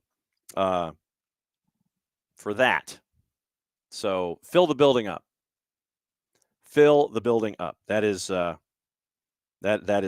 is my humble request to all of you. We do have the announced schedule out. We do know where folks are traveling to for the upcoming week. in Major League Soccer. That got announced as well. Very, very busy day today here on the network, by the way. Later today, it is 6 and 8. It is River Ridge and Sequoia, and Jason and Maddie will be there for that. Tomorrow, I will have Forsyth Central in Denmark. I think that's a 6 and 8 as well. Thursday, it is Stars Mill and McIntosh. I think the three of us will all be there for that.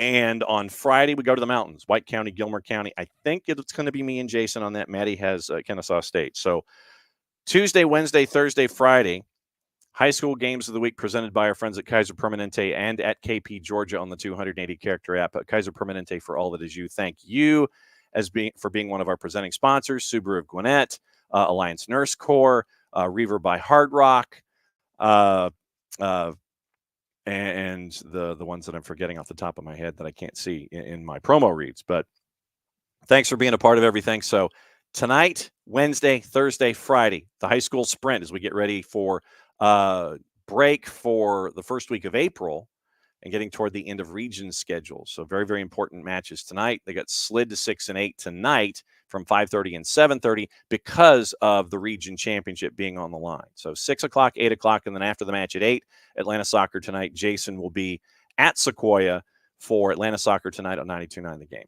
Announcers for match day 7. Minnesota Philly, it is Steve Cangelosi, Lori Lindsay at 2 o'clock on Saturday. I'm guessing Danny Higginbotham has Premier League duty. So 4 o'clock, it is Rogo and Heath Pierce for LAFC in Colorado. 7:30s, Charlotte hosting FC Cincinnati, Tony Husband, Ross Smith. Eric Krakauer, Jalil Anibaba, Montreal at DC.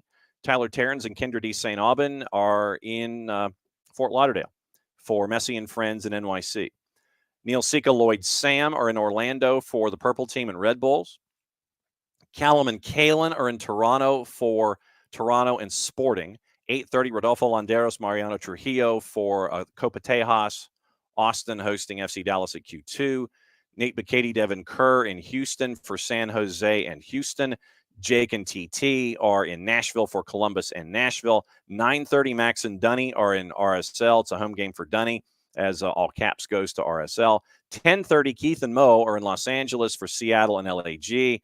Joe Tollison is in the lineup this weekend with Paul Dolan at 10:30 for Portland and Vancouver.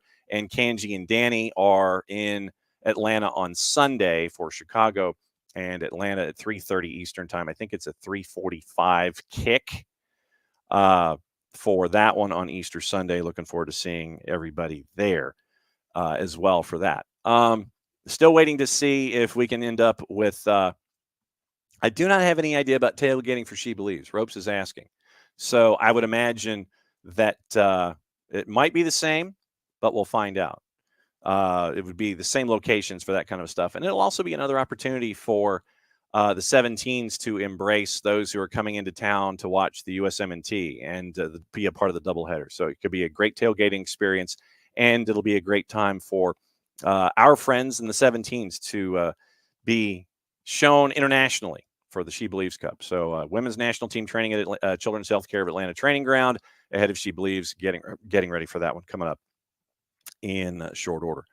Also on the board this morning, what did I miss? Because I'm trying to think of if I missed anything, but considering what's been going on this morning, I think we've been doing plenty. And once again, thanks for all of your patience, and the workshopping has been fantastic that we went through this morning. Like I said, we're efforting the mayor of Roswell. Hopefully we can have him on tomorrow at 10:30 to discuss what's going on. Press conference in Roswell today, 2 o'clock Eastern time, with Mayor Miller and with Justin Papadakis, Roswell resident, formerly Justin Papadakis, Deputy CEO Chief Realty Officer of the USL, to discuss what's going on up there in Roswell with the LOI and it going until Christmas Eve, but it can be renewed past that point. So we've got all of that.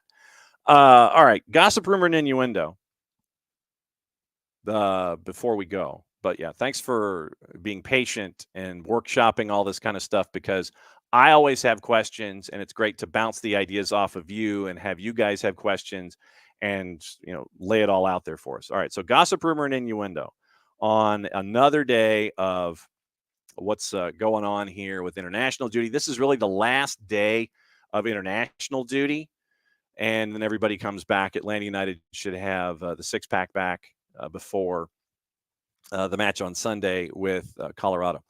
Manchester targeting Thomas Frank to take over from Eric Ten Hag at Old Trafford in the summer. Can't wait to hear what Drew Dickinson says about that. However, according to other reports, Sir Jim Ratcliffe and Ineos planning for Ten Hag to be in charge next season, developing a strategy to be able to move quickly should they decide to replace him. They're going to prioritize a deal for Michael Olise from Crystal Palace over Johan Bakayoko from PSV. Liverpool and Manchester City are also set to battle it out for Bakayoko. Spurs interested in completing a permanent deal for Timo Werner, but are in no rush to trigger the £14.5 million option to buy. Arsenal have matched the £51 million bonuses, plus bonuses offered Chelsea have made for Sporting Lisbon defender Ousmane Diomande.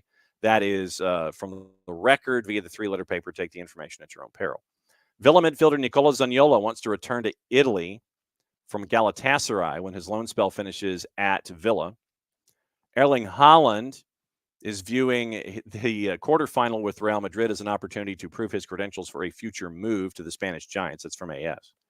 West Ham expected to have Said Benrahma seal a permanent move to Ligue 1 Lyon this summer. Villa and Everton interested in Barcelona midfielder Fermin Lopez, with the Toffees seeing a move fail to materialize back in January. Bayer Leverkusen among the top European clubs interested in signing Everton's U17 keeper Douglas Lukianchik this summer. Four-letter paper. Take the information at your own peril. Brighton's Roberto De Zerbi flattered by interest from Bayern, but he says he's in no rush to make a decision over his long-term future. Chelsea face penalties, including a points deduction or expulsion from the Premier League if they're found guilty of breaching spending rules under Roman Abramovich's ownership. That's from The Guardian. That's requested reading of the day. Nottingham Forest has said that they are appealing the 4-point penalty, by the way, for violations of PSR. Liverpool is and rival Manchester United are in the race for Chiesa from Juve. Liverpool's Fenway Sports Group and new football chief Michael Edwards exploring a deal to purchase Toulouse in Ligue 1. Manchester United decided against making Sofiane Amrabat's move from Fiorentina permanent. AC Milan are monitoring. Barcelona will seek to extend the loan of Portuguese fullback João Cancelo for another year because, remember, lies were told, according to Cancelo yesterday in The Guardian. Barcelona also interested in signing former Manchester City midfielder Alex Garcia from Girona after failing to agree to a deal for the Spaniard in January. Raheem Sterling has played a key role in setting up a trial at Chelsea for 18-year-old Nigerian striker Hafiz Umar Ibrahim. Everton interested in signing Arsenal's 18-year-old Welsh forward Omari Benjamin, and LAFC have reportedly sent AC Milan Olivier Giroud a formal contract proposal to join the MLS club as a free agent when his contract runs out after this season. That is from our friend Fabrizio Romano. Hugo Lloris is also the one who is with the megaphone, apparently, according to Romano, pushing for his friend Giroud to join him in Major League Soccer. Giroud has received higher proposals from other clubs, taking his time to decide, but according to Romano, LAFC are favorites. So the roster did just come out. I was kind of waiting. It was 11 o'clock. Okay, cool. USWNT. So the roster is now out for She Believes as of 3 minutes ago. And, okay, so it's out. And we click on the article. Twyla Kilgore has named the 23 players. Mal Swanson, Katerina Macario return after long absences due to injuries. Ava Gaetino and Ajax midfielder Lily Johannes in their first senior call-ups. Very, very cool there as well. So, your roster. 3 keepers, Jane Campbell, Casey Murphy, Alyssa Nair. Defenders, Abby Dahlkemper, Crystal Dunn, Tierna Davidson, Emily Fox. Ava Gaetino, Naomi Girma, Casey Kruger, Jenna Neiswanger. Midfielders, Corbin Albert, Sam Coffey, Lindsay Horan, Olivia Moultrie, Emily Sonnet, and Lily Johannes. Forward 6 up top, including Katerina Macario, Alex Morgan, Trinity Rodman, Jaden Shaw, Sophia Smith, Mal Swanson. So there you go.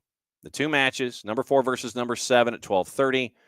TNT Universo Max and Peacock. Brazil number 10 taking on Canada number 9 at 3:30. Then they travel to Columbus and have the final at the Death Star. The third place match is April 9th at 4. The final is at 7 o'clock on April the 9th. So that's your roster. That's out. and glad that we get to know who's coming and who's going to be training at the Children's Healthcare of Atlanta training ground. And so that will be a fun one as well. So what to watch, where to watch it before we bring in Maddie Cruz on the ones and twos before we go and drop in all of the other knowledge that we have. Like I said, Maddie and Jason, they have big matches tonight with River Ridge and Sequoia. It is at Sequoia, 6 and 8 with region titles on the line. So what to watch today? Argentina, Costa Rica, an international friendly on CBS Sports Network, 10 o'clock. FS2, friendly, Germany and the Netherlands at 2:45. Fox Soccer Plus, relegation playoff in UEFA Nations League. Lithuania, Gibraltar for you hardcores. France and Chile in a friendly at 3 o'clock. Fox Deportes, friendlies, 2:30, Colombia, Romania. 8 o'clock, El Salvador, Honduras. 10 o'clock, Argentina, Costa Rica. The Euro 2024 playoffs. Keep an eye on the one at 1 o'clock on VIX involving Yorgos Giacomakis. Georgia and Greece at 1 o'clock. If only Saba was there. Ukraine and Iceland at 3:45. Wales and Poland at 3:45. So that's what to watch and where to watch it. Maddie Cruz on the ones and twos. We bring Maddie in one final time before we say goodbye. What's on your mind before we go? Oh, so many emails. I had to send so many. Oh, yeah? Cool. I've been like sitting over here just like typing away, and it's been it's been a fun morning. Yeah, it's gonna be fun today. I'm excited for River Ridge to be at Sequoia. River Ridge, is I believe they're number 2 in the nation. They might be number 3 actually. I don't know. Number 1 or number 2. They're number 1 or number 2 in the nation, and then they're also number 1 in the state of Georgia. Like I'm excited to see that matchup. I think it's going to be a lot of fun. Going to be interesting to see how they do on the road, especially at Sequoia. Because of just the stakes of the region matchup, I'm excited. It's going to be fun. Yeah, looking forward to the call with you two to 6 and 8, and then after that at 8 o'clock. After that at 10 o'clock. There's going to be some programming gymnastics with you and Jason and AST, and Jason doing Atlanta Soccer tonight at Sequoia at 10 o'clock. So it's going to be fun to hear you two for matches that really mean a whole lot. So River Ridge Sequoia is today, 6 and 8. I'm at Denmark for Forsyth Central and Denmark tomorrow, 6 and 8. Thursday, it is Stars Mill and McIntosh. That one's going to be a knockdown drag out on both sides, as it traditionally is. Two rivals will be all down there for that one. I think that one's 5:30, 7:30. And then Jason and I think, are in the mountains on Friday for White County, Gilmer County. Soccerdownhere.mixler.com. Soccerdownhere.mixler.com. Like I said, so many emails with Maddie. Maddie's been trying to track down folks in Tampa. She's been trying to track down folks in Roswell. Hopefully tomorrow, we've got Tyler Pilgrim joining us at 9:15. That 10 o'clock window with Dylan Butler. We'll see if the busiest man in the Northeast can drop by. Shooting for 10:30 to have the mayor of Roswell tomorrow morning. And then, obviously, following up with USL at some point. Remember, 2 o'clock, City Hall, Roswell, is the announcement and the Q&A for Mayor Miller and for Justin Papadakis about what's going on with this LOI until Christmas Eve, which can be renewed for another 9 months. And so because of what we talked about, also Thursday, Jason's on at 9:30. Kaylor Hodges and our friends from the USL show will be on to discuss at 10 o'clock. And then at 10:30, Nico Moreno will be joining us. And then Friday, Beyond Goals and Weekend Whip Around, patent pending, trademark coming sooner, hopefully, rather than later. Abby, once again, before we go, has 2 tickets for She Believes for cost for anyone that wants to purchase. So busy show. We had to go through a lot of economics. We talked about the new agreement with the PSRA and Pro. So a lot of stuff to talk about. Maddie, since you are here and since you have been banging on a keyboard trying to get folks to answer your emails and your phone calls, since it's the end of the show, you go ahead. Unless I hit the wrong button as I'm trying to scale up here in a hotel room. So go ahead and send us home and let us know what's on your mind. Absolutely. It's going to be a lot of fun. Excited for Roswell to maybe possibly have a little soccer club of its own. It's a lot of fun, and I love soccer. But yeah, this is the end of the show, and that means John gets to do this.